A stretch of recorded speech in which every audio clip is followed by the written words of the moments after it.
Hi all, welcome to this video in the midst of the lockdown in the UK. Being thoroughly bored, thought I'd do some comparison between driving three different cars around the same circuit and talk you through how each of the different characteristics of the car helps and benefits, and some of the issues and errors that I made when I was driving those laps.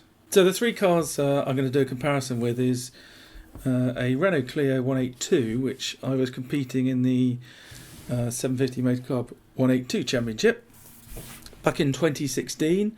I'd only been racing a year, and I could, looking back, see some of the way I was driving the car was a bit ropey, but I'll point that out at the time. Then we've got the Fiat Uno Turbo IE, which I raced most recently last year in 2019, and managed to smack it into a Porsche, and have since taken the car to bits to try and put it back together again. And the final one is the Lancia Delta. That was from race in 2017, and we ended up winning overall because it tipped it down the rain, and we nearly lapped everyone, which was first win in the car actually. So it was really great weekend. So I thought I'd first briefly talk through some of the specifications of the cars. They're pretty different to one another and produce quite a significant lap time delta. It won't surprise anybody to know that the Lancia is the quickest by some margin, with a overall lap time of at 1 minute 37.4. So the Lancia's got a Fiat twin cam engine, 2 litre 16 valve. It's got a pretty special turbo on it. Not running at much boost, but my goodness, does this thing spool up quickly, and you get pretty much no lag, and revs out to about 7,800 RPM. At the time we were running about 380 at the wheels, and the car was about 1070 kilograms heavy, without driver and fuel. And we were running Nankang AR1s, which are a track day tyre. I don't think they're illegal anymore, but you certainly wouldn't want to run them in the wet. Fiat, on the other hand, is the lightest of the three at 890 kilos. It's got by far the smallest engine. It's the Mark 1, but it's running the 14 or 1384 cc 8 valve Fiat single overhead cam engine. It's got a slightly bigger turbo than it gets originally, Garrett T25, and running that at about 1 bar, and that's delivering 138 at the wheels. And at the distinct advantage the Fiat gets over the other two cars is it was running Yokohama slick tyres at the A005 medium compound, and that was lapping really well at a 139.7, and about 2.5 seconds behind the Lancia. And then the final car is the Renault Clio Sport 182. This is a very standard car, for virtually unmodified from what you buy off the road. It's got some upgraded suspension, better brake pads in it, but other than that, it's completely standard engine wise. It hasn't even got a different airbox. You have to run a standard map from KTEC, standard ECU, very tightly controlled championship, and as a consequence you've got really close racing. So that's the Renault F4R unmodified, a 2 litre 16 valve, naturally aspirated. I dynoed it at about 162 at the wheels, 920 kilos, again without driver and fuel. And at the time we were running Dunlop Durezas track day tyres, and that was the slowest, mostly because of the way I was driving it, to be honest. I think without driving it better, it would have got pretty close to the Fiat's time, I think. With like for like, but at the time I was inexperienced, and that was the best I could do. So all 3 laps were done in qualifying. There's no other traffic around which can slow you down, or if you follow someone get toes down the straight, can speed you up. So it's a pretty fair comparison. I managed to do a slightly better time in the Renault on a different lap, but I didn't have the original footage, and it was in the race, and I was kept cutting back to the rear camera, so it was very difficult to see like for like. So I used a different lap time. It was just a little bit slower, but it's not materially different. So yeah, what I'm going to do is break down the lap into 6 different sectors, go by sector, have a look at the data, have a look at the video from each car, and talk through why one car has a particular advantage over another, or whether I made mistakes in the way that I approached the corner entry, mid, apex, and then exit. So hope you enjoy this format. It's a bit geeky. Hopefully it's not too boring. And let's get straight to it. So here we are using a Circuit Tools software, which is provided by the manufacturer of the lap timer that I have in the front of the dashboard. So there's a blue box about yay big, and it gives you your delta as and when you're driving along. And we've got 3 sets of lap times here. We've got the Lancia showing us our 137, and that's signified by the black line. And then we've got the Fiat, which is aptly red, given it's a red car, 139.78. And then we've got the Clio here, which is 142.61, which the time did in qualifying. And the tool breaks the lap down. This is a Croft circuit, breaks the lap down into 6 sectors. This is the first sector down here, start finish straight, and the first sector takes us round a right-hander, kink to the left, but you sort of just ignore that, and then round to the right again. And it's a tricky part to get right. This last section down here, it's really important that you get this part good, because you've got the second longest straight on the circuit, this back straight here. So you need a really good exit out of the second sector, but we'll get to that in a minute. So just comparing the data that we see right at the beginning of the lap, you can see the Lancia's got a considerable speed advantage, travelling about 13 miles an hour quicker than the rest, and it looks like it slightly extends that gap too. And as a consequence, this is the delta from the Lancia. This is the best lap time, so it's comparing the other lap times against it, and the other 2 you can just see completely lose out across down to the braking area.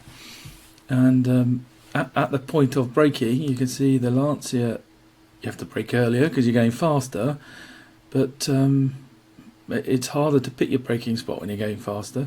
So as a consequence, you can see the Lancia broke too early in comparison, and was slowing down much quicker than both the Fiat and the Clio, and you can see that by the delta falling. So the Lancia, from a delta perspective, was 0.7, 0.8 seconds up, and then by the end of the braking and at the apex of the corner, had lost 0.2 of a second.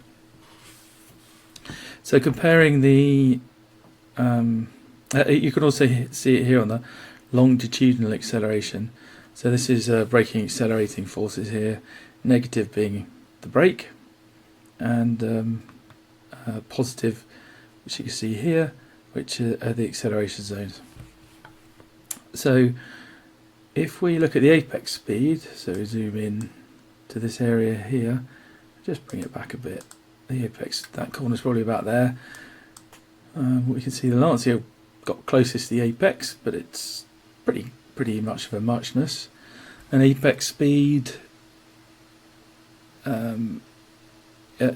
reasonably similar. Lancia is the slowest because of braking early and not recognising it and modulating the pedal accordingly.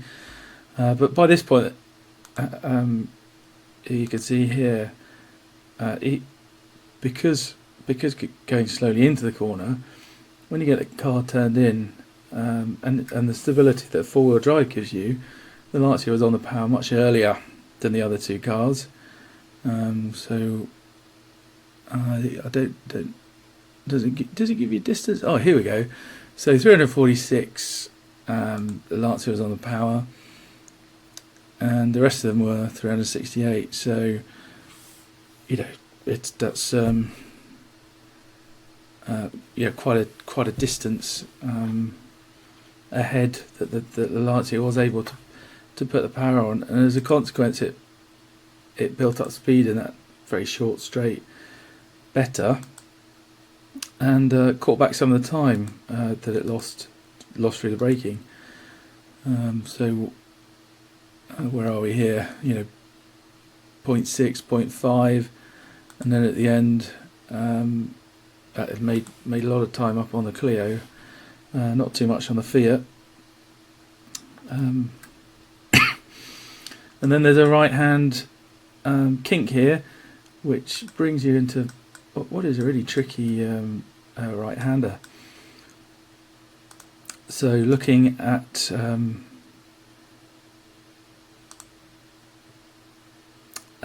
looking at the comparative lines and so on that were taken, it's much of a muchness really. The Clio is the only car that ever turned left. I mean, the others did slightly. Obviously trying to get very tight in to open up this right hand corner. But you'll see when we go through the video, the Clio got horrendous understeer around this right hander, and you can see it just going wide and wide in comparison to the Lancia, which still went wide, but it wasn't quite as severe. And the grip that you get from the Fiat just meant it could have much tighter line through that corner with the slick tyres. So let's get into the videos and watch them side by side. So here we are exiting the last hairpin. Good traction, no wheel spin. Coming down the start-finish straight, getting over to the left, braking at the first bollard on the left. You'll see the turn-in's too aggressive here, which contributes to not hitting the apex. But the car wasn't ready for that. And then again, way too aggressive on the steering, just overwhelms the tyres, and the car just wide. So now the Fiat's turn. Got a terrible exit out the hairpin. I think I was running too much camber, and the diff's too open. It's not aggressive enough. Braked at a similar point as you saw from the data to the Clio. This is pretty similar. Managed to carry more speed through the exit though. And then here is where you can see the real difference. Just look at that tight turn. Helped a bit by the Fiat being off boost, but it was really good. So great traction out the last corner with the Lancia, of course. Using all the variable exit up through the gears. This is where we might make time up on the Clio and the Fiat. We're going pretty fast by the end of the straight, and then brake too early. Get on the power really well, and then kind of lose a bit of traction and cock up the trail braking here, and that contributes to why we went a bit wide. So here we are, let's have a look at Sector 2. So Sector 2 covers the end of that long right hander, and then there's a very tight chicane, which is really critical to carry speed through along the back finish straight. If you remember, the Fiat's doing the best, keeping a nice tight line here, with the Lancia, with the braking, losing traction over braking here, running a bit wide, and then the poor turn in, overwhelming the tyres with the Clio, being way too aggressive with the car. The Clios are going right around the outside of the wall of death. Key to lap time is getting good exits on slow corners onto long straights, and carrying speed through this little chicane here is absolutely critical. You can see the best car around this corner by this Delta is the Fiat. This is because it's taking a tighter line. It's able to take a tighter line because it's got better tyres. It's got the slick tyres. They're always going to give you more grip than a treaded tyre, unless it's damp, and that's borne out by the lateral acceleration here, where the the Fiat, because it's lighter, better tyres, is able to sustain a higher lateral G compared to the other cars. So the Fiat makes up a tiny bit of time against the Lancia. Where's the Delta here? Tenth and a half. The Clio, because of the poor turn in, is a tenth and a half, or nearly 2/10 down on the benchmark Lancia time. And if we have a look at the apex speed here through this exit, this is where it's absolutely key. You carry as much speed through there as you possibly can. The Fiat's a bit down. Lancia is carrying the most. It's going about 8 miles an hour, 6 miles an hour faster than the Fiat, and the Clio's obviously lagging behind. Lancia is carrying more speed through there because it's got more power. There's not any other reason. And if you look very closely here, they're all accelerating much for muchness, but because the Lancia is going a bit quicker, actually has to have a lift. See, just as I go through there, it's just slightly off throttle, and then as you get through the exit, it comes back on again. Big mistake here in the Clio, which you can see costs loads and loads of time here. So it's where's the Delta? It's half a second down on the Lancia, just on the exit, and then at the end of it, it's lost a tenth and a bit, just in 10 meters or so, and that's, as you can see here, and you'll see on the video footage, got a lift. It's the widest on the exit, caused, and it's wider on the exit. You're going to go on the grass. You lose loads of time on the grass. It's much better a little lift here than carrying speed onto the grass, because you have a much bigger lift as a consequence than that. And you can see it going all the way out, even with the lift. And why is that? Well, it's no surprise. If you take a wider turn in, you're going to have a wider turn out, and that time here, and all the time lost down the finish, down the back straight, was caused by this cock up here, turning in too aggressively and coming around too wide around here. From that point, half of the lap is cocked up. From here till the braking point down into this corner here called Tower was totally compromised because of the poor turn in at this point here. On the other hand, Fiat manages to use its tyre advantage and accelerate down the back straight. You can see from this comparison of climbing speed, the Clio's actually quicker down the straight than the Fiat. It's got more power. It's a bit heavier, but Lancia obviously dominates and wins that race by, at the end of the sector, being 15 miles an hour or nearly 20 miles an hour quicker than the Clio. And as a consequence, it makes up loads of time. Gains a second on the Fiat and 2 seconds on the Clio. So yeah, let's have a look at the video. So here we are running wide, trying to get the car in and accelerate at the same time. Take a wide entry in, just overwhelm the tyres, have to do a massive lift. and you know, losing time, just drifting away, and there's nothing you can do about it.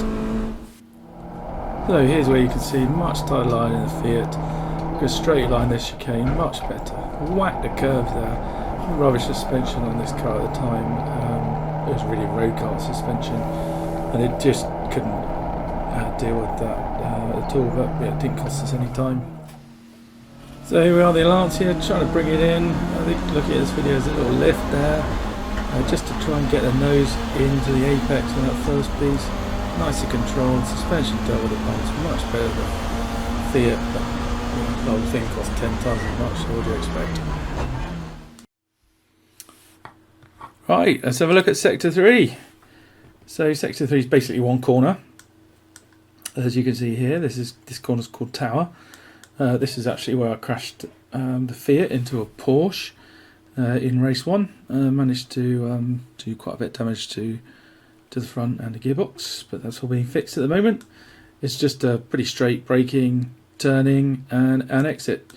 You can see from the 3 tracks that are being built here, by far the worst attempt to make the apex here was the Lancia, which just was a country mile away from being able to, you know, as Martin Brundle says, hug the apex like your favourite granny. Yeah, and you can see as a consequence, look at the time the Delta loses. So for the point of turn in, well, the Delta's not turning in, carrying too much speed. You know, can't get the front tyres to grip up. The Fiat's neck and neck, but you know, by the exit, it's half a second up. I mean, just look at that, all that time bleeding away. You know, where both the Clio and the Fiat just absolutely destroy the Lancia, and at one point nearly six tenths. It's amazing how much time you can just lose by, yeah, look at the one corner. It's incredible, and I think you can see. Let's have a look at the video and see why. The Lancia was also slightly compromised because I think it was lapping someone, but you know, it was all done in the entry phase. And if we look, we don't quite get the. Oh yeah, here we go. So you can see the Lancia is braking earlier than both the Fiat and the Clio. It brings down the speed. It's pretty consistent. It's just, you know, Lancia doesn't make the apex. The front tyres weren't ready to turn in at the time. You know, here's some excuses for you. At the time, the Lancia wasn't set up as well as it was, so the rear was too loose. So you're always careful not to turn in too aggressively because you'd lose the rear. But yeah, it's just fundamentally it's a driving error. You know, you've got to drive the car as fast as you can, and certainly didn't in this instance. Yeah, so let's have a look at the videos. Yeah, so coming out to braking zone, nice smooth on the brakes, the back gets a bit twitchy. 2 attempts to turn in to actually hit the apex. The second attempt was reasonably smooth, which is why we made the apex and got a reasonable exit. So yeah, nice and smooth from the Fiat, good smooth turn in. It could have carried a bit more speed through the apex here because we didn't use all the exit curve as we could. You know, it's okay. Yeah, nothing wrong there. And come for the Lancia, similar thing. Braking a straight line, more controlled, smoother turn in, but you know, we're nowhere near the apex. Just carried too much speed in and didn't make it. Managed to jinx around that BMW okay, didn't lose any time there. Well, thanks so much for making it halfway. This video is already over 20 minutes long, so I think I'm going to end this one here, and then we'll have a part 2. Should come out in the next few weeks. Otherwise, see the playlist, and hopefully the next one should play automatically.